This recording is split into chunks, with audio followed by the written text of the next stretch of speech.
मृत्यु के बाद आत्मा की यात्रा का रहस्य मृत्यु जीवन का एक अटल सत्य है। सनातन धर्म के ग्रंथों में ये बताया गया है कि मृत्यु केवल शरीर का अंत है, आत्मा अमर होती है। गीता, गरुड़ पुराण, उपनिषद और अन्य धार्मिक ग्रंथों में आत्मा की मृत्यु के बाद की यात्रा का विस्तृत वर्णन मिलता है। इस लेख में हम आत्मा के शरीर छोड़ने के बाद की पूरी प्रक्रिया, यमलोक की यात्रा, कर्मों का प्रभाव और पुनर्जन्म के रहस्य को विस्तार से समझेंगे। आत्मा का स्वरूप और मृत्यु का क्षण। सनातन धर्म में आत्मा को अमर, अविनाशी और चैतन्य का स्वरूप बताया गया है। श्रीमद्भगवद गीता 2.23-2.25 में भगवान श्री कृष्ण कहते हैं, नैन छिदन्ति शस्त्राणि नैन दहति पावकः, अर्थात आत्मा को न शस्त्र काट सकते हैं, न अग्नि जला सकती है, न जल भिगो सकता है और न वायु सुखा सकती है।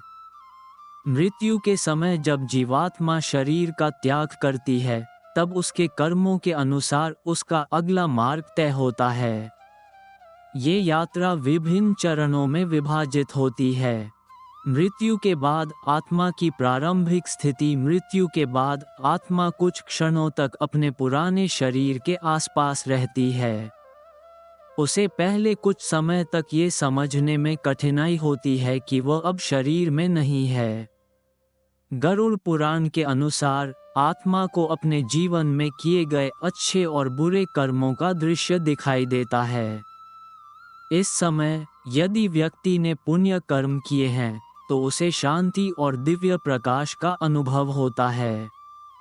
लेकिन यदि उसने पाप कर्म किए हैं तो उसे अंधकार, भय और कष्ट का अनुभव होता है। यमदूतों और दिव्य दूतों का आगमन। आत्मा के कर्मों के अनुसार यमदूत या दिव्य दूत उसे लेने आते हैं। गरुड़ पुराण के अनुसार पापी आत्माओं के लिए यमदूत, वे भयावह रूप में आते हैं, उन्हें यमलोक की ओर ले जाते हैं। पुण्य आत्माओं के लिए दिव्य दूत, वे प्रकाशमय स्वरूप में आते हैं और आत्मा को स्वर्ग या उच्च लोकों की यात्रा करवाते हैं। यमलोक की यात्रा और कर्मों का निर्णय। गरुड़ पुराण में बताया गया है कि मृत्यु के बाद आत्मा 13 दिनों तक पृथ्वी के वातावरण में रहती है और 11वें दिन से उसकी यमलोक की यात्रा शुरू होती है। इस यात्रा में आत्मा को विभिन्न लोकों से होकर गुजरना पड़ता है। ये यात्रा 47 दिनों की मानी गई है।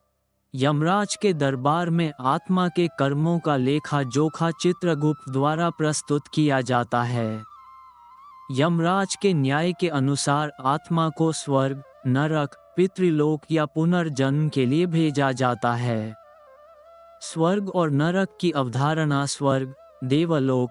यदि आत्मा ने अच्छे कर्म किए हैं तो उसे स्वर्ग भेजा जाता है, जहां वह देवताओं के समान सुख प्राप्त करती है। नरक, यमलोक। यदि आत्मा ने पाप कर्म किए हैं तो उसे नरक में भेजा जाता है, जहां विभिन्न प्रकार की यातनाएं दी जाती हैं। गरुड़ पुराण में 28 प्रकार के नरकों का वर्णन है। पुनर्जन्म का सिद्धांत। सनातन धर्म में पुनर्जन्म को आत्मा की यात्रा का एक महत्वपूर्ण हिस्सा माना गया है। यह माना जाता है कि आत्मा तब तक जन्म मरण के चक्र में फंसी रहती है जब तक वह अपने समस्त कर्मों का निर्वहन नहीं कर लेती और मोक्ष प्राप्त नहीं कर लेती। पुनर्जन्म किस रूप में होगा, ये पूरी तरह से पूर्व जन्म के कर्मों पर निर्भर करता है। मोक्ष का मार्ग। मोक्ष प्राप्त करने के लिए आत्मा को जन्म मरण के चक्र से मुक्त होना पड़ता है। भगवद गीता के अनुसार मामुपेत्य पुनर्जन्म दुःखालयं शाश्वतम। भगवान श्री कृष्ण कहते हैं कि जो भक्त मेरी शरण में आता है वह पुनर्जन्म के चक्र से मुक्त होकर मोक्ष प्राप्त करता है। मोक्ष प्राप्त करने के 4 प्रमुख मार्ग हैं। भक्ति योग, पूर्ण रूप से भगवान की भक्ति करना। ज्ञान योग, आत्मा के वास्तविक स्वरूप को जानना। कर्म योग, निस्वार्थ भाव से कर्म करना। राजयोग, ध्यान और साधना के माध्यम से आत्म साक्षात्कार। मृत्यु के बाद आत्मा की यात्रा अत्यंत रहस्यमयी और गूढ़ है। ये पूरी तरह से व्यक्ति के कर्मों पर निर्भर करती है कि उसे स्वर्ग, नरक, पुनर्जन्म या मोक्ष प्राप्त होगा।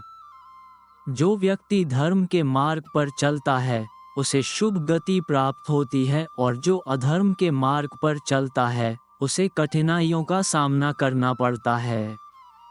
अतः जीवन में सद्कर्म करने चाहिए ताकि मृत्यु के पश्चात आत्मा की यात्रा सुखद और शुभ हो।